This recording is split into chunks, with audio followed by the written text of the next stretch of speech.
Hello everyone, welcome back to the channel and welcome to Prehistoric Kingdom. Now, it has been over a year since I last did a look at this game and a lot has changed. We actually built a Pachyrhinoceros. That was a mouthful already. We're going to have a few of those today, I think.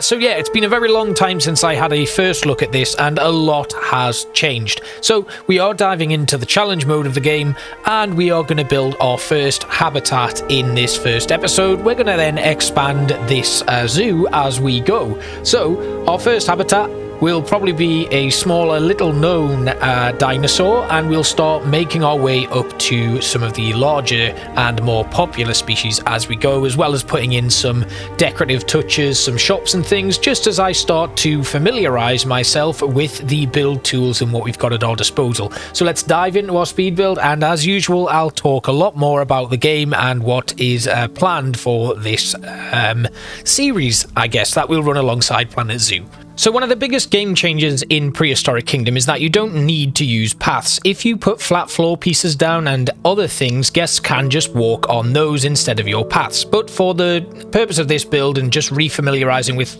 myself with the tools and stuff, I'm going to use basic paths. So we're just terraforming here and make sure that we've got a nice big bit of land for our new dinosaurs to go in, and then we'll flatten out some grass and make sure that the landscaping is all pretty good. Of course, we don't have any raised pathing at the moment, I don't think, certainly not to my knowledge, so I'm just flattening the terrain so that I can get a nice rounded area going all the way around this habitat, and that gives our animals plenty of space to roam and our guests plenty of visual areas to see the dinosaurs in there. Then we put in a big lake and our incubation center here, the animal nursery they are called, and we just had a quick look around at what we had available to us. The Colodonta looks pretty good, but we're not actually going to put them in. Next up, we need to unlock some better fences and solar panels, so we did all of that and then set out on some exhibit hunting experiences, mainly just gathering fossils and stuff. The expedition's very similar to Jurassic World Evolution.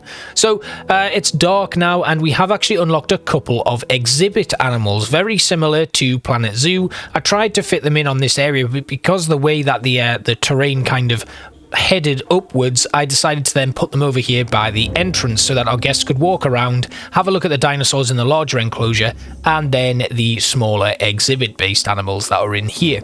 So after our research was complete, we'd got round to daytime and it was finally time to start putting in some stuff. I tried just smoothing out the terrain here, but we can cover it up with rocks so it's not too much of an issue. Then it was time to put in our barriers. We'd unlocked these lovely fences here that were just going to loop all the way around the enclosure and then seal the whole thing off.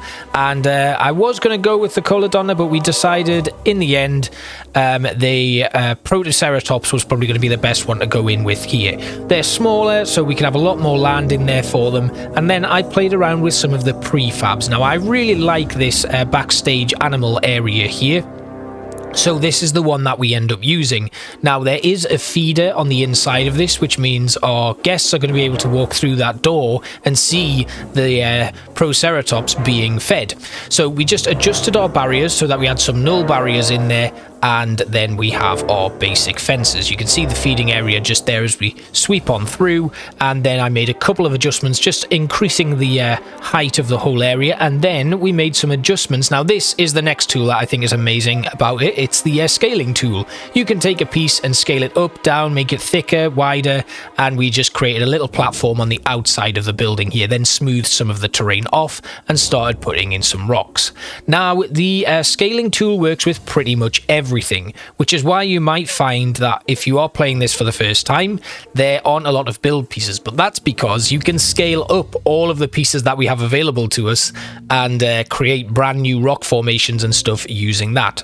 After our animals were incubated, we released them, which gave us an opportunity to have a look at their available enrichment items and what they needed to fill out their habitat. So there's too much water in here for them, but that's not too much of an issue. I'm going to ignore that because I like to have quite a bit of water in these habitats. So we then put in a few more bits of water, smoothed off the terrain up here, and then we're going to start building a cliff edge on this side here. And we're going to start by actually using some of the rocks and then making the basic adjustments to them to increase their length, width, and thickness, which is a really nice little tool. It gives you a lot more opportunity to play around. And another thing I've found in comparison with Planet Zoo is that these tools are a lot more intuitive when it comes to designing your habitats.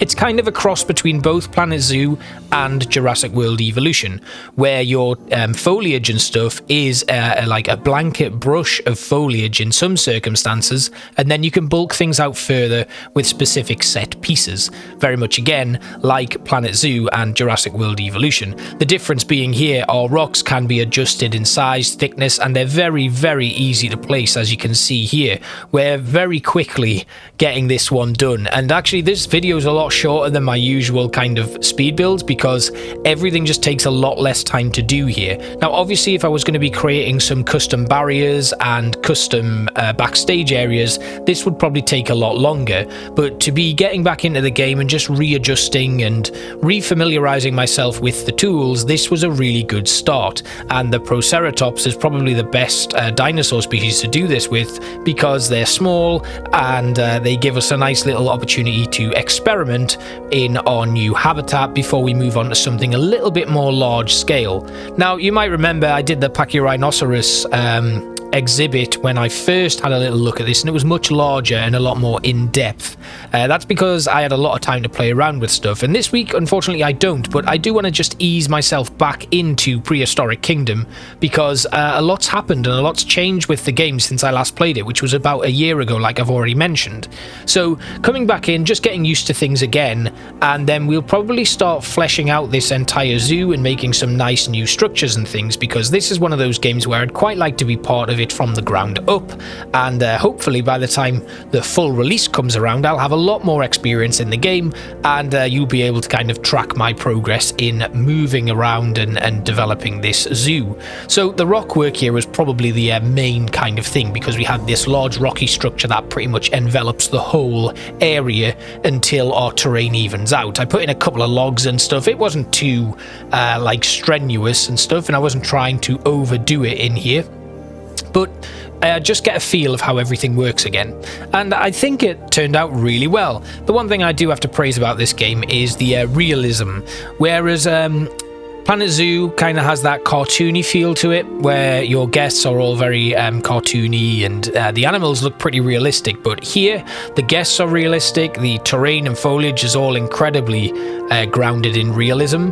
I mean, the Planet Zoo stuff is as well, but it always seems to have that almost cartoon-like sheen across it, whereas this definitely leans more into a realistic-looking area and a realistic-looking game. So you can see the rock work that we're doing here, it still looks incredibly different, whereas a lot of the Planet Zoo stuff I would be doing would take a lot longer to get the finer details worked out. I think the textures and stuff on the rocks in this game are very, very, very well detailed, and you can do a lot with very little at your disposal. So here we get these pieces in, and then we start messing around with the scaling of certain rocks, which then allows us to continue moving around to build up this cliff edge here. And I had my game playing while I was going, just so I could see the different lighting states that it goes through during a day, and get our animals adjusted to their habitat on the fly, something I don't normally do, and I'd probably end up pausing it a little bit more often in the future. But also I just built in that water feature as well, so we had a lot to kind of work out and experiment with. But when almost finished with this quick build, we've got to put in our foliage, obviously, and then do a little bit of terrain painting. Now, the one thing that I am struggling to get used to again is that terrain paint. Like, my intensity is at 45% here, and it still seems to be doing blanket brushes on the lot, and things fill up very quickly, which I think it kind of spoils it. I don't get that nice blend that I'm so used to in Planet Zoo and even Jurassic World Evolution. It is still a little bit harsh, but then if you drop it down to really small, you don't get anything at all. Checking up on our animals again, and you can see here we need more forest in, so we are going to make sure that we have the correct landscaping on, which was the smaller trees and stuff here. We've got some lovely looking scrubland trees going in there. We just take out some of the ones that are interfering with rocks, which again brings our forestry requirement back down, and then we can put some over this termite mound, then change the colours of these rocks here, and they kind of take on a little bit more of a sandy texture, which fits in a lot nicer with the dirt mounds that are here. And then we'll add in a couple of pieces of foliage. Now these are boreal. I didn't realize this until I finished recording, so we will probably have to take these out, but they look really cool and they have a nice little pop through the rocks that are going on here, so I decided to just carry on doing it anyway and hope for the best. Obviously our dinosaurs aren't going to particularly like this, but there's not too much of it, and if I do need to come back and remove it, I will do that at a later date, and we'll put something a little bit more appropriate for their habitat in there. But I just thought this was really nice, and it blended in very nicely with the actual rock work that we've got going on in here. So we're going to flash forward to a little bit of a tour now that this is all finished, and I hope you enjoyed this revisitation of Prehistoric Kingdom, and we'll definitely be catching up with this one at a little bit of a later date, but I just wanted to reintroduce it to the channel and you guys who are watching it. So thank you for watching, and I will see you next time.